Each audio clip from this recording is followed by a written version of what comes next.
अस्सलाम वालेकुम। आज हम बात करेंगे इरेक्टाइल डिसफंक्शनिंग के बारे में, यानी कि मर्दाना कमज़ोरी। अगर आप में से कोई इस बीमारी का शिकार है तो आपने बहुत से लोगों से बहुत सी बातें इस बारे में सुनी होंगी। कुछ सच हैं, कुछ झूठ हैं। हर कोई इसको बेहतर करने के बारे में बात करेगा, लेकिन कोई इसका क्योर या प्रॉपर फिक्स के लिए कोई बात नहीं करेगा। हम आज इस वीडियो में इंशाल्लाह बात करेंगे कि वैग्रा का यूज़ क्या है इरेक्टाइल डिसफंक्शनिंग में, और जो इटसेल्फ इरेक्टाइल डिसफंक्शनिंग है इसकी पैथोफिजियोलॉजी क्या है और हम इसको कैसे ट्रीट कर सकते हैं। ज़्यादातर लोग जो है वो इरेक्टाइल डिसफंक्शनिंग को टेस्टोस्टेरोन के साथ लिंक करते हैं कि टेस्टोस्टेरोन कम हो जाता है जिसकी वजह से इरेक्टाइल डिसफंक्शनिंग होती है, जबकि स्टडीज़ में कई लोग ऐसे देखे गए हैं जिनका टेस्टोस्टेरोन लेवल हाई है लेकिन वो फिर भी इरेक्टाइल डिसफंक्शनिंग के शिकार हैं, और कई ऐसे लोग भी हैं जिनका टेस्टोस्टेरोन लेवल कम है लेकिन वो इरेक्टाइल डिसफंक्शनिंग उनमें नहीं है। टेस्टोस्टेरोन का इरेक्टाइल डिसफंक्शनिंग से लिंक है, लेकिन इसके अलावा और बहुत से फैक्टर हैं जो कि अमूमन लोगों को नहीं पता। जिसमें एक सबसे बड़ा फैक्टर जो रोल जो है वो प्ले करता है वो नाइट्रिक ऑक्साइड।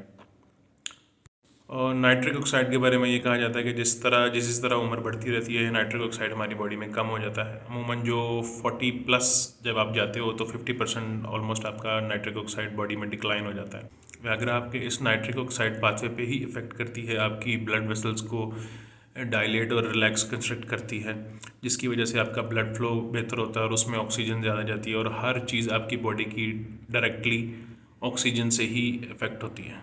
तो बात करते हैं नाइट्रिक ऑक्साइड की। हमारी वेन्स में एंडोथेलियल सेल्स होते हैं जो कि नाइट्रिक ऑक्साइड प्रोड्यूस करते हैं।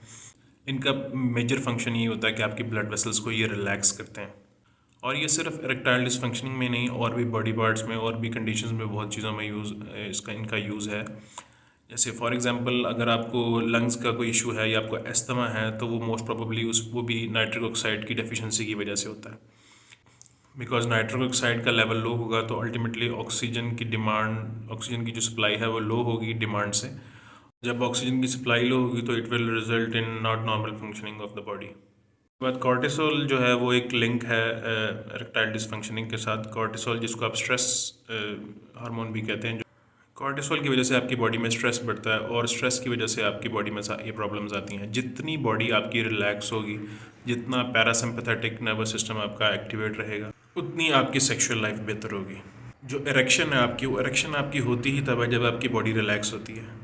जब भी आप सुबह सो के उठते हैं आपकी बॉडी स्लीपिंग कंडीशन में फुल रिलैक्स्ड होती है, तो जब भी आप सो के उठते हैं तो अमूमन आपको इरेक्शन होती है। वो इसी वजह से होती है क्योंकि उस वक्त आपकी बॉडी फुल रिलैक्स होती है और आपका पैरासिम्पैथेटिक नर्वस सिस्टम जो है वो डोमिनेंट होता है।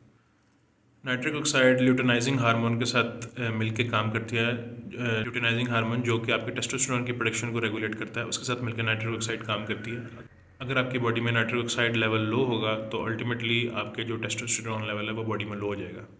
नाइट्रिक ऑक्साइड है वो आपकी इंसुलिन सेंसिटिविटी को भी बेहतर करती है। जो शुगर के पेशेंट्स होते हैं उनके ब्लड में शुगर लेवल हाई होता है और वो भी अमूमन ईजिली इरेक्टाइल डिसफंक्शनिंग का शिकार हो सकते हैं। होता यह है कि जब भी आपकी ब्लड में शुगर लेवल हाई होता है, वो शुगर लेवल जो है वो आपके एंडोथेलियल सेल्स को डिस्ट्रॉय कर देता है, और आपके जो एंडोथेलियल सेल्स हैं आपकी वेन्स में, यही रिस्पॉन्सिबल होते हैं नाइट्रिक ऑक्साइड प्रोडक्शन में। तो जब एंडोथेलियल सेल्स डैमेज हो जाएंगे तो ऑब्वियसली आपका नाइट्रिक ऑक्साइड नहीं बनेगा, और नाइट्रिक ऑक्साइड लेवल कम होने की वजह से आपका टेस्टोस्टेरोन लेवल नीचे आ जाएगा। इसके सॉल्यूशंस क्या हैं? सबसे पहले नंबर पे है कि आपने ब्रीथ करना है नॉस्ट्रल्स के थ्रू, ठीक है। आपने कोशिश करनी है आप ज़्यादा नाक से सांस लें। ये नाक से सांस लेना आपकी 50% जो रेजिस्टेंस है उसको बढ़ा देगा इंशाल्लाह।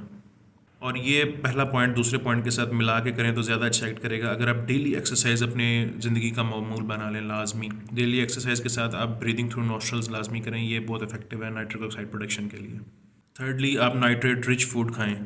ज़्यादातर फूड्स वो अपनी डाइट में शामिल करें जिनमें नाइट्रेट ज़्यादा है, और उनमें कुछ फूड्स आती हैं जिसमें बीट रूट है, पालक है, कैबेज है, मूली है। इन चीज़ों में नाइट्रेट्स की क्वांटिटी ज़्यादा होती है। इनको अपनी लाइफ का, अपनी डाइट का मामूल बनाएं। शुगर और अल्कोहल को कम्प्लीटली अवॉइड करें क्योंकि ये दोनों चीज़ें बॉडी में जो है वो इन्फ्लेमेशन कॉज करती हैं और आपकी एंडोथेलियल लाइनिंग जो एंडोथेलियल सेल्स हैं उनको डिस्ट्रॉय करती है, जिसकी वजह से आपका नाइट्रिक ऑक्साइड लेवल लो हो जाता है। फिफ्थ पॉइंट है इसमें क्वालिटी ऑफ स्लीप। अपनी क्वालिटी ऑफ स्लीप को बेहतर बनाएं, स्ट्रेस फ्री रहें। जितना एंजाइटी और स्ट्रेस कम होगा उतना आपकी सेक्सुअल लाइफ के लिए बेहतर है। अगर आपको ये वीडियो पसंद आई तो इस तरह की वीडियोज़ के लिए सब्सक्राइब कर लें चैनल को। इंशाल्लाह मिलते हैं नेक्स्ट वीडियो में।